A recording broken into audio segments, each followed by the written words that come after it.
আমি তো পিছলে বার ব্লকে শুধু ফার্মে দেখাইছিলি, ফার্মে अंदर কি কি কত বড় জায়গা কত বড় নাই, এই দেখো, দেখলে বুঝতে পারবে। এই দেখো ওই ওইটা ওইদিকে হচ্ছে अंदर গুড়াবান্ধার ব্লক, ওই গেটটা দেখা যায় ওইটা। আর একটু বড় লগভগ জায়গা ওঠে अंदर ফার্মের জন্য।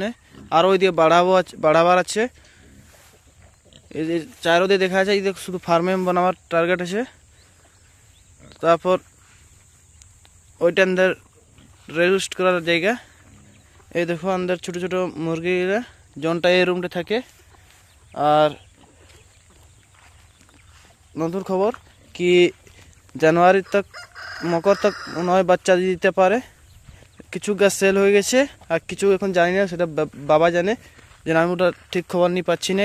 বাবার নম্বরটা আমি ডিরেকশনে দিয়ে দিব, কমেন্ট বক্সে দিয়ে দিব। ব্লক